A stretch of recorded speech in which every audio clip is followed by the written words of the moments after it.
आपला आवाज कोकण 24 तास। कृत्रिम बुद्धिमत्तेवर आधारित नाविन्यपूर्ण बंदोबस्त ॲपमुळे कामकाज अधिक सुलभ होईल असा विश्वास पोलीस अधीक्षक नितीन बगाटे यांनी व्यक्त केला आहे।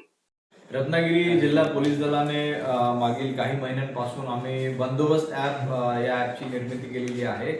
हे AI based GPS GIS based एक ॲप आपण तयार केलेलं आहे।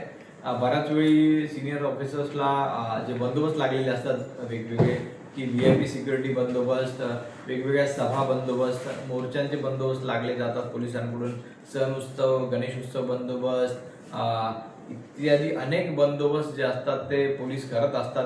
अशा वेळी सिनियर ऑफिसर्सला त्यांच्यावर मॉनिटरिंग करणं सोपं जावं यासाठी आम्ही हे पाऊल एक उचललेलं आहे। आमच्या स्वतःच्या अनुभवातून बऱ्याच वेळी संभाजीनगरला असताना की त्यावेळी आम्हाला बरेचसे असे अनुभव यायचे की मोठ्या 4-4, 5-5 लाखांचे मोर्चे जेव्हा यायचे त्यावेळी कंट्रोल करणं क्राऊडला हे खूप महत्त्वाचं असतं। त्यावेळी तुमचा स्टाफ तिथे उपस्थित पाहिजे आणि तो तुमच्या कंट्रोलमध्ये पाहिजे। या अनुभवातूनच आम्ही आज हे ॲप रत्नागिरी जिल्हा पोलीस दलासाठी डेव्हलप केलेलं आहे, जेणेकरून आपले जेवढे इलेक्शन बंदोबस्त आहेत, सण उत्सव बंदोबस्त आहे, स्ट्रॉंग रूमचे स्ट्रॉंग गार्ड जे असतात त्यांचे बंदोबस्त आहेत, हे सर्व बंदोबस्त आपण या बंदोबस्त ॲपवर लावणार आहोत। आणि या आतापर्यंत आपण 200च्या वर बंदोबस्त या बंदोबस्त ॲपमध्ये लावलेले आहे। रत्नागिरी जिल्हा पोलीस दलाने कृत्रिम बुद्धिमत्तेवर आधारित नाविन्यपूर्ण बंदोबस्त ॲपची निर्मिती केली आहे। त्याची माहिती देण्यासाठी पोलीस अधीक्षक नितीन बगाटे आणि खास पत्रकार परिषदेचे आयोजन केले होते। त्यावेळी त्यांनी या ॲपची सविस्तर माहिती दिली।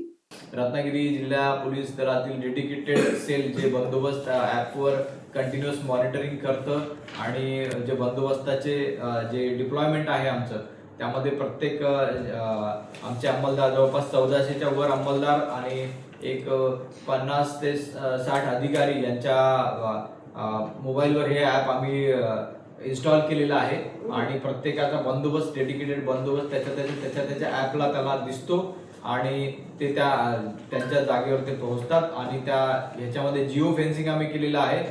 जिओ फेन्सिंगमध्ये जो अंमलदार किंवा अधिकारी असतो तो तेवढा वेळ त्याला दिलेला असतो। सपोज 8 ते संध्याकाळी 8 पर्यंत हा बंदोबस्त असा लागलेला असल्यास ते तेवढे त्यांची जी डेजिग्नेटेड जागेचा त्यांना फेरी दिली असती, ते फेरी सोडून ते जाऊ शकत नाही आणि यातून चुकून ते कुठे तिथून बंदोबस्त सोडून निघून गेले किंवा अब्सेंट राहिले तर त्यांचं मॉनिटरिंग करणं हे सिनियर ऑफिसर्सला आता खूप सोपं झालेलं आहे। यामधून आम्ही त्यांना चेक काढू शकतो आणि त्यांचे काही प्रॉब्लेम असतील अंमलदारांचे, त्यांना बंदोबस्त सोडून जायचं असलं तर त्वरित तो प्रॉब्लेम पण आम्ही त्यांचा सॉल्व्ह करू शकतो, जेणेकरून एकंदर रत्नागिरी पोलीस दल हायटेक झालेला आहे आणि रत्नागिरी पोलीस दल टेक्नॉलॉजीचा वापर करून जास्तीत जास्त चांगली सेवा रत्नागिरीतील लोकांपर्यंत पोहोचवेल असा आमचा मानस आहे। बंदोबस्त ॲपचे काय फायदे काय तो? नागरी सुरक्षेसाठी पण बंदोबस्त ॲपचा नक्कीच उपयोग होईल असे पोलीस अधीक्षक नितीन बगाटे पत्रकार परिषदेत बोलताना म्हटले। आणि भारतातील हा पहिलाच नाविन्य प्रयोग आपण रत्नागिरी येथे सुरू केला असल्याचं सांगितलं। डिप्लॉयमेंट करणं खूप सोपं झालेलं आहे, बंदोबस्त लावणं सोपं झालेलं आहे। प्रत्येक अंमलदार जो बंदोबस्तासाठी येतो त्याला त्याचा बंदोबस्त त्यांच्या ॲपमध्ये त्यांचा पॉइंट दिसतो। प्रत्येकाला ती हार्ड कॉपी घ्यायची गरज नाहीये, तो बंदोबस्त आमचा ऑनलाईन त्यांच्या मोबाईलमध्येच त्यांना तो दिसतो, जेणेकरून ह्याच्यामधून आपण कागद वाचवण्यात यशस्वी ठरलेलो आहे।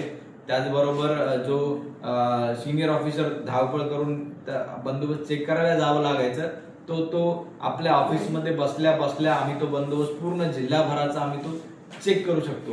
यामध्ये तोटे तर मला काही दिसत नाहीयेत। हळूहळू जसं सिस्टम इम्प्रूव्ह होईल तसं आम्ही त्याच्यात सुधारणा करू। बंदोबस्त ॲपमुळे रत्नागिरी जिल्हा पोलीस दल अधिक अलर्ट होईल असं तुम्हाला वाटते?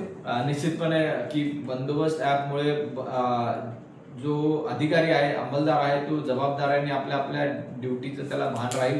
आताच आपण बघितलं की त्यांनी त्यांचं पोझिशन आपण सोडायला लावली, पोझिशन सोडल्या त्यांना स्वतःलाही अलर्ट आलेला आहे, तर त्यांना एक त्यांच्या जबाबदारीचं भान करून देण्यास मागे पण बंदोबस्त ॲप आपलं कारगर राहील। सर, पेट्रोलिंग जे करतात त्याच्यामध्ये पण हे महत्त्वाचं आहे ॲप, त्याच्यामध्ये पण कळू शकेल का? पेट्रोलिंग बंदोबस्तामध्ये सुद्धा त्यांचा जो वेळ दिलेला आहे, त्यांना जी ड्युटी त्यांची टेरिटरी आहे ती आपण डिफाईन करू शकतो त्या ॲपमध्ये आणि त्यानुसार त्यांचा बंदोबस्त आपण लावू शकतो. साहेब, कृत्रिम बुद्धिमत्तेवर आधारित बंदोबस्त आहे पण नेमक्याचा अर्थ काय?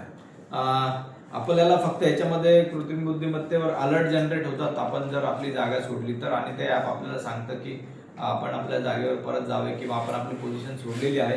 याच्यात जिओ फेन्सिंग आम्ही केलेली आहे, ती त्याला अलर्ट देत असते. बंदोबस्त साहेबचा सागरी सुरक्षेला किती उपयोग होणार आहे, काय आहे हे? सागरी सुरक्षेसाठीही बंदोबस्त ॲपचा आपल्याला अशा रीतीने वापर होत आहे की ते ॲप आपलं कंटिन्युअसली जे बंदोबस्त आपले 2 बोटी आहेत सध्या डिप्लॉय केलेल्या, त्या दोन्ही बोटींवर आपण ते अंमलदारांना ते ॲप आपण ते इन्स्टॉल केलेलं आहे आणि त्याचा बंदोबस्तही आपण ॲपवर लावत आहोत. महाराष्ट्र की भारतामधला पहिला प्रयोग आपण रत्नागिरीत करता हे खरं आहे? माझ्या माहितीनुसार तरी सध्याच्या घडीला रत्नागिरी पोलीस दलाने हे ॲप डेव्हलप केलेलं आहे आणि आपले स्वतःच्या संकल्पनेतून ही ओरिजिनल आयडिया आहे. बाकीच्यांचं we are like not aware much. Sir, स्पॉटवर जेव्हा उभा असेल त्याला उभा किती आहे, तो किती पण फिरू शकतो? 50 मीटरची साधारणतः ती पेरिफेरी जिओ फेन्सिंग आहे जशी आपण आता. आणि 2 किलोमीटर एखादी घटना घडली आणि त्याला कळलं तर तो जाऊ शकतो का? निश्चितपणे असं काही घडल्यास सिनियर ऑफिसरला अलर्ट करून किंवा सिनियर ऑफिसर त्यांना तिथून गरज पडल्यास तिथून काढून घेऊन दुसरीकडे त्यांना डिप्लॉय करू शकतो. कारण असं की मी समुंदर की गोद में पला है तू, अंगड़ाई लेते ही लहरें शुरू, आज यौवन की मस्ती छोड़, ले चलता हूं तुझे एक नए मोड़, आजा तुझे माँ पुकारे अब, छेड़ देते हैं बीच से कुछ शरारत हंसी, गले लगा ले उसे ए फकीर, इंतजार कर रहा है तेरा तो, चल दे देते हैं उसे फसल की खूबसूरती तो, आजा तुझे माँ पुकारे अब, उन्हें भी देनी है एक नई पहचान, आजा तुझे माँ पुकारे अब. फिनोलेक्स पाइप्स पहुंचाए पानी को अपनी माँ के पास. महाराष्ट्रातील तसेच कोकणातील महत्त्वाच्या बातम्या पाहण्यासाठी कोकण 24 तास न्यूज चॅनलला यूट्यूबवर सबस्क्राईब करा आणि बेल आयकॉन प्रेस करा.